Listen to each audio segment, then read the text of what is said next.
Hi all, welcome back my YouTube channel ರುಚಿ ಸವಿರುಚಿ. ಹೇಗಿದ್ದಾರೆ ಎಲ್ಲರೂ? ಸೊ ಫ್ರೆಂಡ್ಸ್, ನಾನಿವತ್ತು ನಿಮಗೆ ಒಂದು ಜೀರಿಗೆ ತಿಳಿ ಸಾರು ಅಥವಾ ಜೀರಿಗೆ ರಸ ಯಾವ ಥರನಾದರೂ ಕರಿಬೋದು. ಅದನ್ನು ಬೊಂಬಾಟಾಗಿ ಅನ್ನದ ಜೊತೆಗೆ ಇಲ್ಲ ನೀವು ಅಂದರೆ ಹಾಗೆ ಕುಡಿಯೋದಕ್ಕೂ ಸಹ ಯಾವ ರೀತಿ ಮಾಡೋದು ಅನ್ನೋದನ್ನು ನಾನಿವತ್ತು ನಿಮಗೆ ತೋರಿಸ್ತಿದ್ದೀನಿ. ಅದಕ್ಕೂ ಮುಂಚೆ ನೀವು ನನ್ನ ಚಾನಲ್ನ ಸಬ್ಸ್ಕ್ರೈಬ್ ಆಗಲಿಲ್ಲ ಅಂದರೆ ಪ್ಲೀಸ್ ಸಬ್ಸ್ಕ್ರೈಬ್ ಆಗಿ, ಪಕ್ಕದಲ್ಲಿರುವಂಥ ಬೆಲ್ ಬಟನ್ನ ಸಹ ಕ್ಲಿಕ್ ಮಾಡಿ. ಆಗಲೇ ನಿಮಗೆ ನಾನು ಯಾವುದೇ ಈಸಿ ರೆಸಿಪೀಸ್ ಮಾಡಿದ್ರೂ ನಿಮಗೆ ನೋಟಿಫಿಕೇಷನ್ಸ್ ಬರುತ್ತೆ. ಸೊ ಈಗ ನಾವು ಇದನ್ನು ಯಾವ ರೀತಿ ಮಾಡೋದು ಅನ್ನೋದನ್ನು ನೋಡ್ಕೊಂಬರೋಣ ಬನ್ನಿ. ನಾನಿವತ್ತು ಇದನ್ನು ಸೊಸೈಟಿ ಅಕ್ಕಿಲಿ ಅನ್ನ ಮಾಡಿ ಅದ್ರ ಜೊತೆ ಇವತ್ತು ಈ ರಸನ ಮಾಡಿದ್ದೆ. ತುಂಬಾ ರುಚಿಯಾಗಿತ್ತು. ಸೊ ನೀವು ಇದನ್ನು ಒಂದು ಸಲ ಟ್ರೈ ಮಾಡಿ ಹೇಗಿತ್ತು ಅನ್ನೋದನ್ನು ನನಗೆ ಕಾಮೆಂಟ್ ಮಾಡಿ ತಿಳಿಸಿ. ಸೊ ಈಗ ಬನ್ನಿ ನಾವು ಮಾಡೋದನ್ನು ನೋಡ್ಕೊಂಬರೋಣ. ನೀವು ಈ ಜೀರಿಗೆ ರಸ ಮಾಡೋದಕ್ಕೆ ಇದನ್ನೆಲ್ಲ ನೀವು ಒಂದು ಅರ್ಧ ಗಂಟೆ ಮುಂಚೆನೇ ನೆನೆಸಿಡಬೇಕಾಗುತ್ತೆ. ನಾನು 2 ಟೇಬಲ್ ಸ್ಪೂನಷ್ಟು ಜೀರಿಗೆನ ತೊಗೊಂಡಿದ್ದೀನಿ, ಮತ್ತು 1 ಟೇಬಲ್ ಸ್ಪೂನಷ್ಟು ತೊಗರಿ ಬೇಳೆನೂ ಸಹ ತೊಗೊಂಡಿದ್ದೀನಿ, ಮತ್ತು 2 ಬಾಡಿಗೆ ಮೆಣಸಿನ್ಕಾಯಿನೂ ಸಹ ತೊಗೊಂಡಿದ್ದೀನಿ, ಮತ್ತು 5ರಿಂದ 6 ಒಣಮೆಣಸಿನ್ಕಾಯಿನೂ ಸಹ ನಾನು ತೊಗೊಂಡಿದ್ದೀನಿ.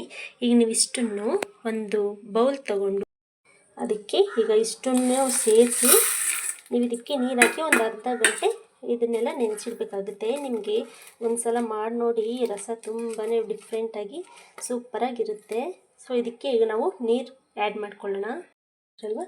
ಅದೆಲ್ಲ ಸರಿ ಹೋಗೋಷ್ಟು ಅದಕ್ಕೆ ನೀರನ್ನು ಸಹ ಆ್ಯಡ್ ಮಾಡಿಕೊಂಡು ಒಂದು ಅರ್ಧ ಗಂಟೆ ನೀವು ಇದನ್ನು ಚೆನ್ನಾಗಿ ನೆನೆಸ್ಕೊಳ್ಬೇಕಾಗುತ್ತೆ. ಯಾಕಂದರೆ ಇದು ಸ್ಮೂತ್ ಆದಮೇಲೆ ನಾವು ಮಿಕ್ಸಿಗೆ ಹಾಕ್ಕೊಂಡು ಪೇಸ್ಟ್ ಮಾಡ್ಕೋಬೇಕಾಗುತ್ತೆ. ಜೀರಿಗೆ ರಸ ತುಂಬ ಜನ ತುಂಬ ಥರ ಮಾಡ್ತಾರೆ. ಈ ಥರನೂ ಒಂದು ಸಲ ನೀವು ಟ್ರೈ ಮಾಡಿ ನೋಡಿ.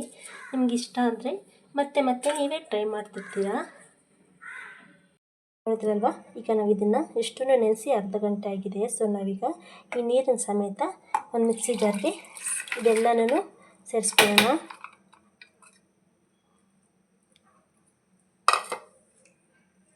ಇದು ಚಿಕ್ಕ ಜಾರ್ಗೆ ಸೇರಿಸ್ಕೊಳ್ಳಿ, ನಿಮಗೆ ಆಗಲೇ ನೀಟಾಗಿ ಪೇಸ್ಟ್ ಮಾಡೋದಕ್ಕೆ ಆಗೋದು. ನೋಡಿದ್ರಲ್ವಾ, ಈ ರೀತಿ ನೀವು ಸ್ಮೂತಾಗಿ ಪೇಸ್ಟ್ ಮಾಡ್ಕೋಬೇಕಾಗುತ್ತೆ. ಇದರ ಅರೋಮನೆ ನಿಮಗೆ ಘಮ ತುಂಬಾ ಚೆನ್ನಾಗಿರುತ್ತೆ. ಸೊ ಇದರಿಂದ ನಾವು ರಸ ಮಾಡಿದ್ರೆ ಅಂತೂ ಹಬ್ಬ ಊಟ ಬೇಡ ಅನ್ನೋರು ಸಹ ಇದನ್ನು ತಿಂತಾರೆ. ಈಗ ನಾವು ಸ್ಟವ್ ಮೇಲೆ ಒಂದು ಪ್ಯಾನನ್ನು ಇಟ್ಟು ಅದಕ್ಕೆ 2 ಟೇಬಲ್ ಸ್ಪೂನಷ್ಟು ಆಯಿಲನ್ನು ಸೇರಿಸ್ಕೊಳ್ಳೋಣ. ಎಣ್ಣೆ ಚೆನ್ನಾಗಿ ಬಿಸಿ ಆದಮೇಲೆ ನಾವು 1/4 ಟೀ ಸ್ಪೂನು ಸಾಸಿವೆನೂ ಸಹ ಸೇರಿಸ್ಕೊಳ್ಳೋಣ. ಸಾಸಿವೆ ಚಿಟಪಟ ಅಂತ ಸಿಡ್ದಿದ್ದಾದಮೇಲೆ ನಾವು ಅದಕ್ಕೆ ಬೆಳ್ಳುಳ್ಳಿ ಸೇರಿಸ್ಕೊಳ್ಳೋಣ. ಮತ್ತು ನಾನು ಈಗಲೇ ಕರ್ಬೇವಿನ ಸೊಪ್ಪು ಸೇರಿಸ್ಕೊಳ್ತಾ ಇದ್ದೀನಿ. ಬೆಳ್ಳುಳ್ಳಿ ಸ್ವಲ್ಪ ಕಲರ್ ಚೇಂಜ್ ಆಗೋತನಕ ನೀವು ಇದಕ್ಕೆ ಫ್ರೈ ಮಾಡ್ಕೊಳ್ಳಿ. ನೋಡಿದ್ರಲ್ಲ, ನಾನೀಗ ಒಂದು ಮೀಡಿಯಮ್ ಸೈಜಿನ ಟೊಮೊಟೊ ಹಣ್ಣನ್ನು ಸಹ ಅದನ್ನು ಸಹ ಸೇರಿಸ್ಕೊಂಡು 1 ನಿಮಿಷ ಈ ರೀತಿ ನೀಟಾಗಿ ಮಿಕ್ಸ್ ಮಾಡ್ಕೊತ ಫ್ರೈ ಮಾಡ್ಕೊಳ್ಳಿ. ನೋಡಿದ್ರಲ್ಲ, ಈ ರೀತಿ ಟೊಮೊಟೊ ಎಲ್ಲ ಸಾಫ್ಟ್ ಆಗೋದಕ್ಕೆ ಫ್ರೈ ಮಾಡ್ಕೋಬೇಕಾಗುತ್ತೆ. ಮತ್ತು ನಾವು ಇದೆಲ್ಲ ಸಾಫ್ಟ್ ಆದಮೇಲೆ ರುಬ್ಬಿಟ್ಕೊಂಡಿದ್ದೀವಲ್ವ ಮಸಾಲೆ, ಅದನ್ನು ಸಹ ನಾವು ಇದಕ್ಕೆ ಸೇರಿಸ್ಕೊಳ್ಳೋಣ. ಇದನ್ನು ಸೇರಿಸ್ಕೊಂಡು ಜಾರ್ಗೂ ಒಂದು ಸ್ವಲ್ಪ ನೀರನ್ನು ಸಹ ಸೇರಿಸ್ಕೊಂಡು ನಾವು ಇದಕ್ಕೆ ಆ್ಯಡ್ ಮಾಡ್ಕೊಳ್ಳೋಣ. ಈಗ ಇದನ್ನು ಒಂದು 30 ಸೆಕೆಂಡು ಚೆನ್ನಾಗಿ ಫ್ರೈ ಮಾಡ್ಕೊಳ್ಳೋಣ.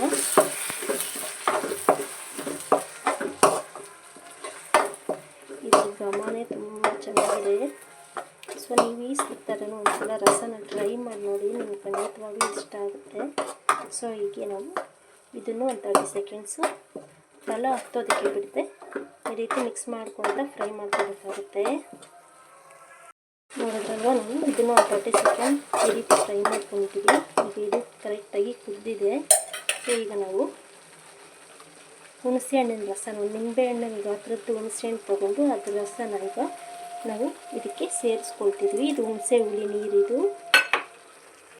ಅದನ್ನು ಸೇರಿಸ್ಕೊಂಡು 1 ನಿಮಿಷ ಈ ರೀತಿ ಚೆನ್ನಾಗಿ ಮಿಕ್ಸ್ ಮಾಡ್ಕೊಳ್ಳಿ. ಅದರಿಂದ ನಾನು ಇದಕ್ಕೆ 1 ಸ್ಪೂನಷ್ಟು ಉಪ್ಪನ್ನು ಸಹ ಸೇರಿಸ್ಕೊಳ್ತಿದ್ದೀನಿ. ನೀವು ರುಚಿಗೆ ನೋಡಿಕೊಂಡು ಉಪ್ಪನ್ನು ಸೇರಿಸ್ಕೊಳ್ಳಿ. ನಾನು ಇದು ರುಚಿ ಜಾಸ್ತಿ ಮಾಡೋದಕ್ಕೆ ಅರ್ಧ ಸ್ಪೂನಷ್ಟು ಬೆಲ್ಲನ ಸೇರಿಸ್ಕೊಳ್ತಾ ಇದ್ದೀನಿ. ಮತ್ತು ನಾನು ಇದಕ್ಕೆ 1/4 ಟೀ ಸ್ಪೂನಷ್ಟು ಅರಿಶಿನ ಸಹ ಸೇರಿಸ್ಕೊಳ್ತಾ ಇದ್ದೀನಿ. ನೋಡಿದ್ರಲ್ವ, ಇದೆಲ್ಲ ನೀಟಾಗಿ ಫ್ರೈ ಆಗ್ತಿದ್ದಂಗೆ ನನಗೆ ಇದಕ್ಕೆ ನೀರನ್ನು ಸಹ ಸೇರಿಸ್ಕೊಳ್ತಾ ಇದ್ದೀನಿ. ನಾನೊಂದು ಅರ್ಧ ಲೀಟ್ರ್ ಆಗೋಷ್ಟು ನೀರನ್ನು ಸೇರಿಸ್ಕೊಳ್ತಾ ಇದ್ದೀನಿ.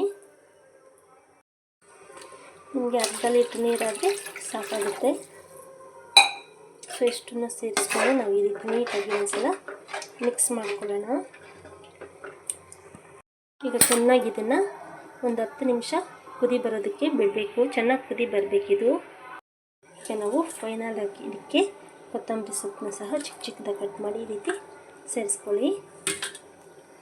ನೋಡಿದ್ರಲ್ವ, ನೀವು ಈ ರೀತಿ 10 ನಿಮಿಷ ಚೆನ್ನಾಗಿ ಕುದಿಸ್ಕೊಂಡ್ರೆ ನಿಮಗೆ ಹುಳಿಯಾಗಿ ಖಾರವಾಗಿ, ಅದರಲ್ಲಿ ಮಳೆಗಾಲಕ್ಕೆ ಮತ್ತು ಚಳಿಗಾಲಕ್ಕಂತೂ ಸೂಪರಾಗಿರೋಂಥ ಜೀರಿಗೆ ರಸ ಮತ್ತು ಜೀರಿಗೆ ತಿಳಿಸಾರು ಇದು ನಿಮಗೆ ರೆಡಿಯಾಗಿರುತ್ತೆ. ಸೊ ಈಗ ನೀವು ಇದನ್ನು ಒಂದು ಬೌಲ್ಗೆ ಸರ್ವ್ ಮಾಡ್ಕೋಬೋದು.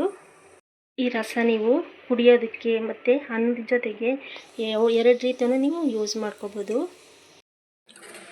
ಇದನ್ನು ಕರೆಕ್ಟ್ ಮೆಜರ್ಮೆಂಟಲ್ಲಿ ಕರೆಕ್ಟ್ ಕನ್ಸಿಸ್ಟೆನ್ಸಿ ಮಾಡಿದ್ರೆ ಯಾರಿಗೆ ಬೇಕಾದರೂ ಇಷ್ಟ ಆಗುತ್ತೆ. ಊಟ ಬೇಡ ಅನ್ನೋರು ಸಹ ಹೊಟ್ಟೆ ತುಂಬ ಊಟ ಮಾಡ್ತಾರೆ, ಅಷ್ಟೊಂದು ರುಚಿಯಾಗಿರುತ್ತೆ. ಅದರಲ್ವ, ನೀವು ಈ ರೀತಿ ಅನ್ನದ ಜೊತೆ ಈ ರಸನ ಈ ರೀತಿ ಮಿಕ್ಸ್ ಮಾಡ್ಕೊಂಡು ತಿಂತಾಯಿದ್ರೆ ಎಷ್ಟು ರುಚಿಯಾಗಿರುತ್ತೆ ಅಲ್ವಾ. ಮಿಸ್ ಮಾಡದೆ ಜೀರಿಗೆ ರಸನ ಈ ಥರ ಒಂದು ಸಲ ಟ್ರೈ ಮಾಡಿ. ನಿಮ್ಗೆ ಇಷ್ಟ ಆಯಿತು ಅಂತಂದರೆ ನಾನು ಕಾಮೆಂಟ್ ಮಾಡೋದನ್ನು ಮರಿಬೇಡಿ. ಮತ್ತು ನನ್ನ ಚಾನಲ್ನ ಇಲ್ಲಿ ತನಕ ಸಬ್ಸ್ಕ್ರೈಬ್ ಮಾಡಲಿಲ್ಲ ಅಂದರೆ ನೀವು ಸಬ್ಸ್ಕ್ರೈಬ್ ಆಗೋದನ್ನು ಮರಿಬೇಡಿ. Thank you.